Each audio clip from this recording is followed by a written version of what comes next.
Hello students, अभी हम लोग कैलकुलस में डिफरेंशियल इक्वेशन पढ़ रहे हैं और डिफरेंशियल इक्वेशन में भी लैंग्वेज प्रॉब्लम को हम लोग डिस्कस कर रहे हैं, या यूं कहें कि एप्लीकेशन ऑफ डिफरेंशियल इक्वेशन देख रहे हैं हम लोग। यानी डिफरेंशियल इक्वेशन का एप्लीकेशन क्या है ये देख रहे हैं हम। एक क्वेश्चन आप देख रहे हैं, ये क्वेश्चन भी बहुत ही इंपॉर्टेंट है, ये बैंकिंग से रिलेटेड क्वेश्चन है। कह रहा है कि न बैंक प्रिंसिपल इंक्रीजेज कंटिन्यूअसली। कह रहा है कि किसी बैंक में मूलधन जो है लगातार बढ़ रहा है, किस रेट से? At the rate of 5% per year. An amount of ₹1000। कह रहा है कि 1000 का अमाउंट जो है डिपॉजिट किया जाता है विद दिस बैंक। तो कह रहा है कि how much will it worth after 10 years. कह रहा है कि 10 ईयर्स के बाद इसकी कीमत कितनी हो जाएगी, यानी ये कितना हो जाएगा बढ़कर। और एक वैल्यू भी सप्लाई किया हुआ है e⁻0.5 का वैल्यू दिया है 1.4648। तो देखेंगे इसका यूज कैसे करना है मुझे। तो पहले हम क्या करेंगे कि एज ए यूजुअल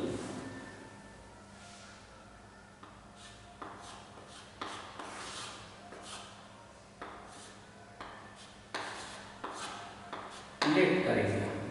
क्या लेट करेंगे कि प्रिंसिपल जो है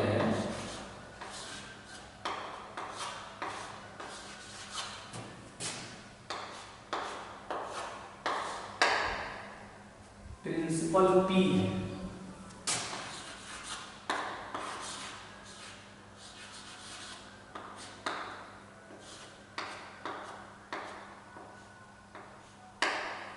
एट टाइम t, यानी t टाइम पर जब देखा गया तो प्रिंसिपल कितना था? p था। t टाइम पर देखने का सेंस ये है कि प्रिंसिपल जो है ना पल पल चेंज हो रहा है, जैसे जैसे टाइम चेंज हो रहा है वैसे वैसे प्रिंसिपल भी चेंज होगा। 1 ईयर्स में उसका पोजीशन कुछ और होगा, 2 ईयर्स में कुछ और होगा। तो हमने क्या किया कि टी टाइम पर हमने एज्यूम किया कि प्रिंसिपल मेरा p था, यानी मूलधन p था t समय पर। और प्रिंसिपल के इंक्रीज करने का जो रेट होता है उसे हम लिखते हैं dp upon dt। dp upon dt क्या बताएगा? प्रिंसिपल के बढ़ने की दर, और किस दर से बढ़ रहा है? तो 5% की दर से बढ़ रहा है। तो यहां पर लिख देंगे 5% ऑफ t, यानी प्रिंसिपल का 5% की दर से बढ़ रहा है। अब हम इसे सिंप्लीफाई करेंगे और ये बहुत ही सिंपल है। तो आफ्टर सिंप्लीफिकेशन ये बन जाएगा p और इनटू में 5/100।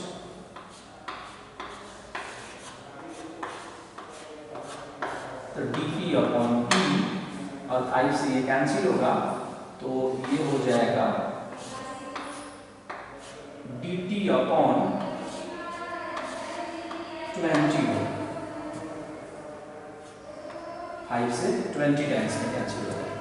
अब हम चाहें तो इस पे वेरिएबल सेपरेबल का यूज करके अब हम इसे इंटीग्रेट कर सकते हैं। तो आप बताइए जब इंटीग्रेट करेंगे तो क्या होगा? ये हो जाएगा dt अपॉन p 1/20 कांस्टेंट है पावर, और ये हो गया आपका dt। After integration we get log p और 1/20 इंटू में t और प्लस में c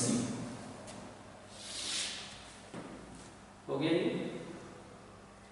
अब हम सिचुएशन का स्टडी करेंगे। क्या सिचुएशन क्रिएट हो रहा है?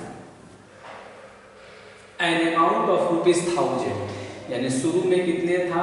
1000 रुपए था। तो हम क्या करेंगे ना कि ये जो बनाए हुए हैं यही मेरा जनरल फॉर्म है। तो हम यहां से क्रिएट करेंगे केस फर्स्ट। केस फर्स्ट में क्या लिखेंगे? प्रिंसिपल कितना है? ₹1000। लेकिन कब? शुरू में 1000 रुपए था, यानी उस टाइम टाइम कितना हो रहा था? टाइम हो रहा था उस टाइम 0। टाइम कितना हो रहा था? 0 हो रहा था। अब इसे हम पुट करेंगे उसमें, तो ये बनेगा log 1000 और ये हो जाएगा 0/20 और प्लस में c। Finally we get c is equal to log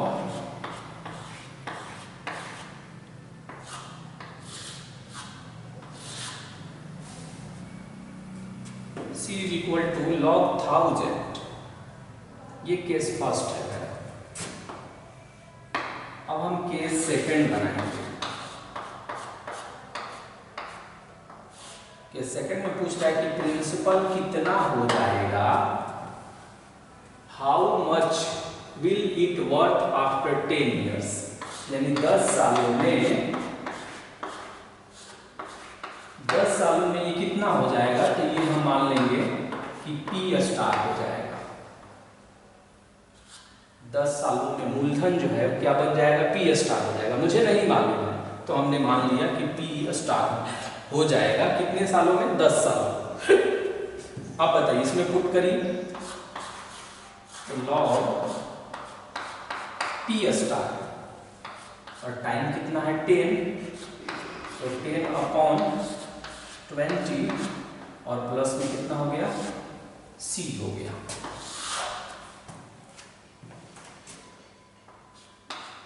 अब इससे बताइए कितना आएगा? ये होगा log P स्टार और माइनस में c इज इक्वल टू आएगा 1/2 log P स्टार। इसी को कैलकुलेट करना है कि 10 सालों में वो मूलधन कितना बन जाएगा। c का वैल्यू देख लीजिए, log 1000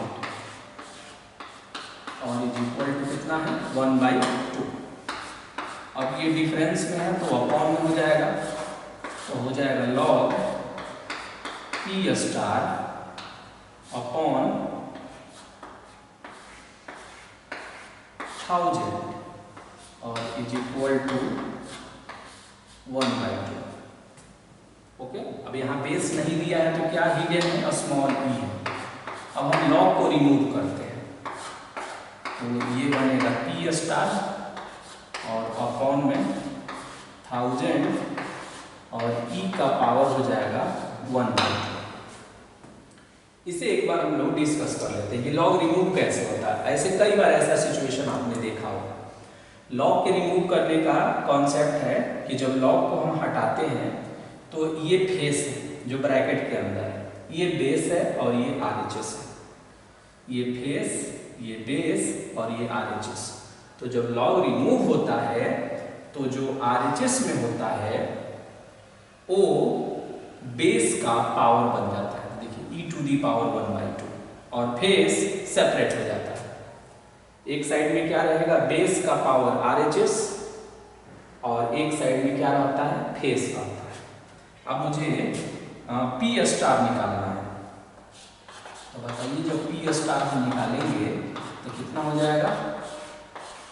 1000 और इंटू e⁻⁵.5 1/2 को करेंगे तो 0.5। अब आप समझ गए होंगे उसका वैल्यू क्यों दिया हुआ है। मुझे we have to find P star and P star is equal to 1000 into e⁻⁵.5। इसका वैल्यू पुट कर दीजिए 1.648 होगा।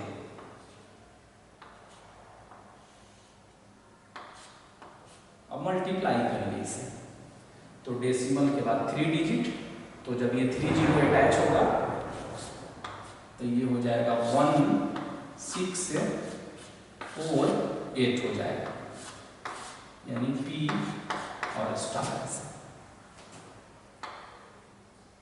यानी आपका प्रिंसिपल इतना रुपीज हो जाएगा, और यही मेरा फाइनल आंसर है। अब आप ये सोच रहे होंगे कि दोगुना भी नहीं हो पाया 10 सालों में। आखिर क्या ऐसा सिचुएशन रहा कि 1000 रुपए जो है 10 साल बाद भी मात्र 1648 है, यानी 1648 रुपीज ही बन पाए। तो इसका कारण अगर आप ढूंढेंगे ना तो मालूम चलेगा कि रेट ऑफ इंटरेस्ट बहुत कम है, 5% है। 5% का मतलब ये हुआ कि 100 रुपए का 5 रुपए मिलेगा एक साल में, एक मंथ में नहीं। देखिए यहाँ लिखा हुआ है 5% पर ईयर लिखा हुआ है, पर मंथ नहीं लिखा हुआ है। यानी 100 रुपए का 5 रुपए इंटरेस्ट मिलेगा कितने सालों में? 1 सालों में।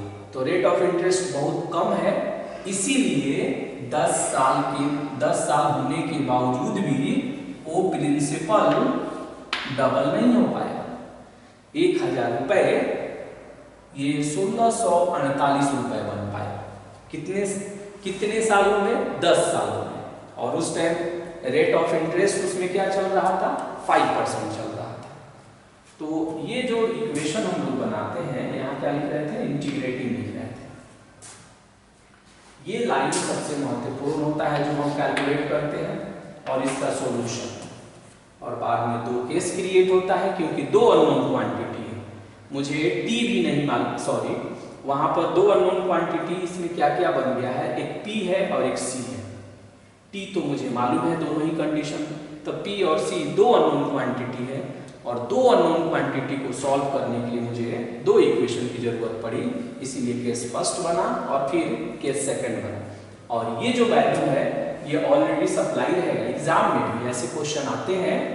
तो ये जो देख रहे हैं ये ऑलरेडी गिवन रहता है, तो उसका हम डायरेक्ट यूज करेंगे। अगर नहीं गिवन रहेगा तो आपको साइंटिफिक कैलकुलेटर अलाउड रहेगा, ताकि उस कंडीशन में आप इसे कैलकुलेट कर पाएं। सिंपल तरीके से इसे कैलकुलेट नहीं किया जा सकता है। ओके।